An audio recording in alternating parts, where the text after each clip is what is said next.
So I hope that the mic's okay. It's kind of getting close to the point. I'll have to reboot the PC in order to get to the BIOS and show you some settings. So we'll hold off till this guy finishes, and then I'll show you a couple of things about the BIOS settings that you should actually take care of before proceeding with the installation process.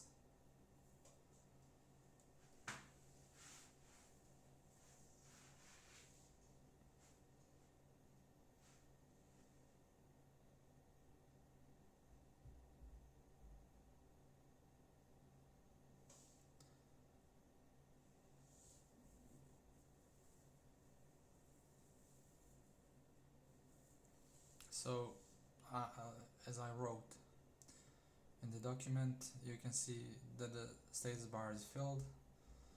The start button is showing again, it's not grayed out. So this means that the program has finished making this USB drive bootable. Yeah, I won't remove it from the USB drive because I'll try to boot into the BIOS to show you a couple of things. There's actually no reason to remove it at this point. You'll use it to install Windows later on, so it's gonna stay in.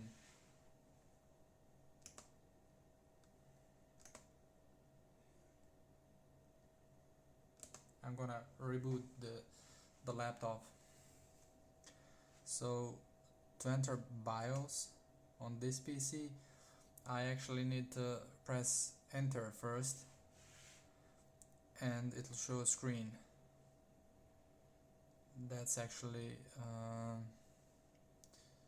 a splash screen. So if I wanna get to the BIOS, I press F1.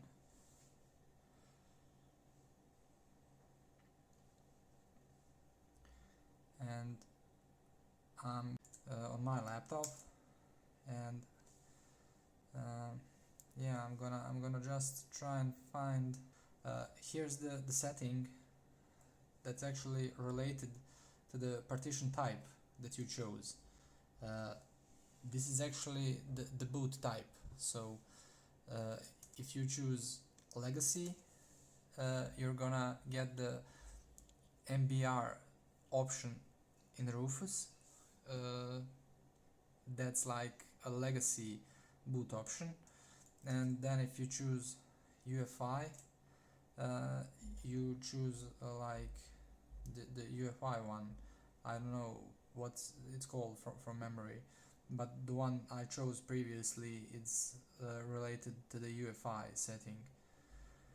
So I'm gonna leave it like this because it actually won't be able to boot if I choose the legacy one.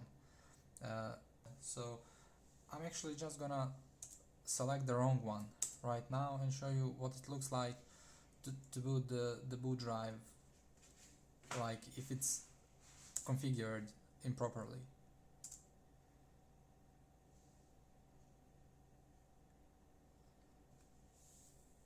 So I'm gonna hit enter again when it gives me the splash screen, then go to F12 because it's the like boot device selector, and it's gonna give me the HeiDoc option. It's my USB drive. So when I click enter, it gives me this screen, and it actually tells you that you can't boot it because the drive is in the UEFI mode. So it gives me an option to reboot and select the other one.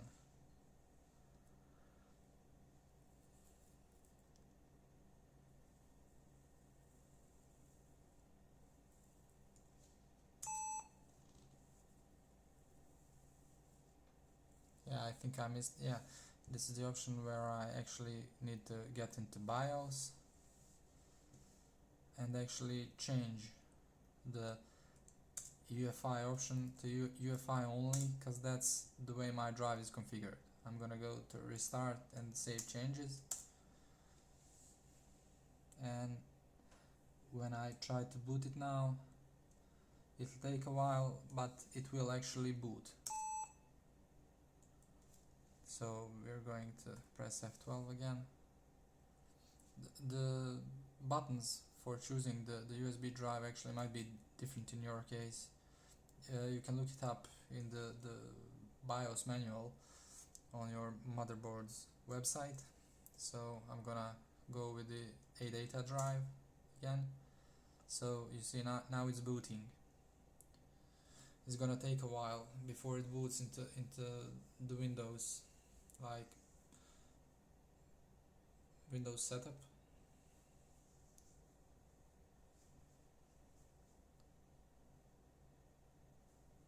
If the partition type choice is confusing for you at this moment, there's one scenario that it's particularly important for. There's if you have just one drive and you have two partitions on it, and one of them is your data or an archive partition, you need to know the partition type beforehand, because you'll be deleting just the system partitions, and you want to preserve that data partition. So in order to be able to access it, you need to know the partition type, so you can create the particular boot record type on your USB drive, so you could install a compatible one if you delete just the system partitions. So when you boot up your drive after the installation, the Windows can actually see those partitions. If you create a partition, if you partition the drive in the wrong type, you either won't be able to boot it at all, or you'll be able to boot the setup drive that we just made, but you won't be able to actually delete just those system partitions. That is, you will be able to delete them, but because the boot drive and your disk drive have incompatible file system partitions, you won't be able to just install it that way, because there's one partition that's actually your archive drive that's partitioned incompatibly. So you will be either stuck with a laptop or PC that has no operating system, and you actually won't be able to make another boot drive that's compatible with the file system, or you'll be forced to actually delete the archive partition to be able to install the Windows from your drive that we just created. So neither of those options are actually like optimal, and I've done this mistake like several times, but in like every time I did it, I had a like spare laptop or something handy, so I could actually like just pull out the drive, make another bootable compatible USB drive if I wanted to preserve my data partition.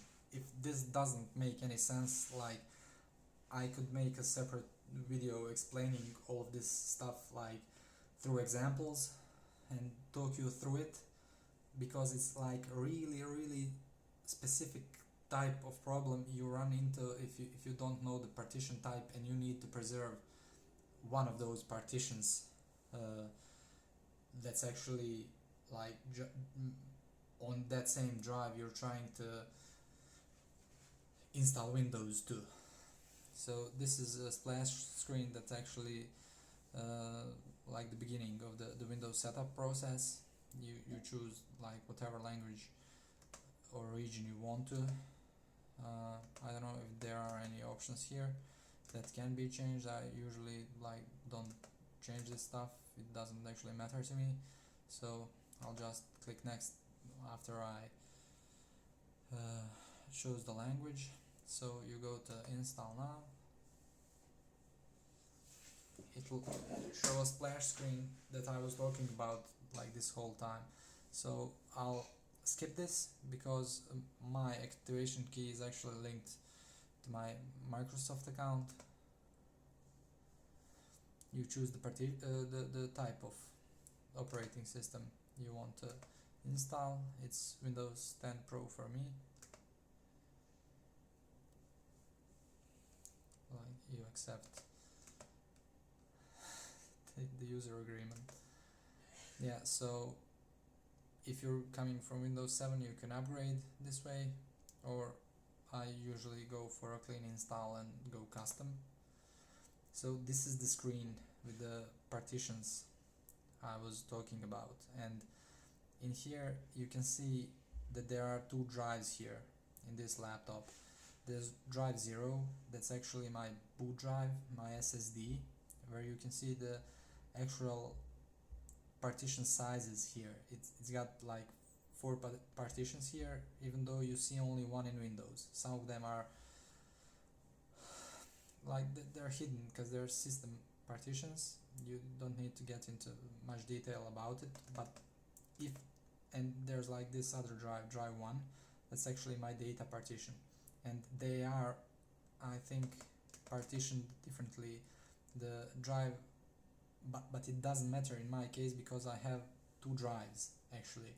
So if let's say this partition number 4 was my archive partition, and I actually had a boot drive that's partitioned differently than this partition table is actually set up. If I deleted these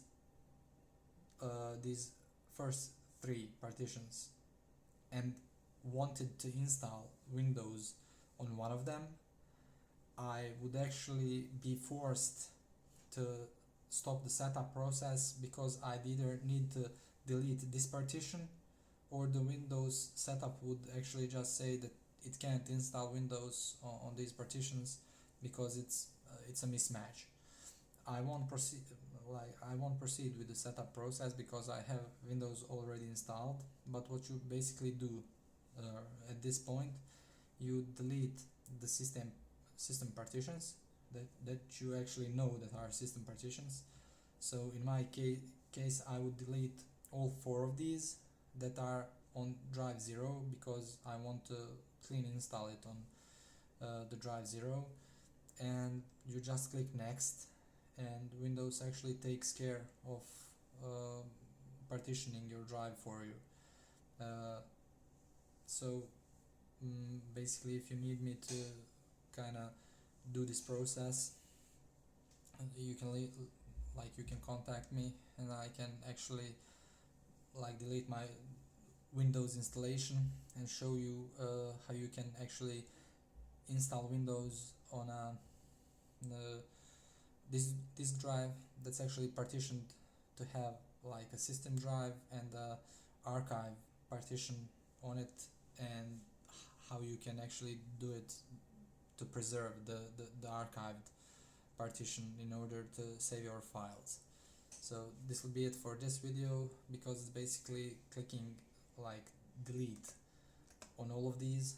You select one, click delete, select the other one, click delete the third, the fourth one with the same drive letter, that's actually 0 in my case, and then when you delete him you'll be left with just one partition up top here, and then you just click the next button here, and it will actually just automate the installation process and will lead you to next couple of steps, so you can proceed with your Windows setup process.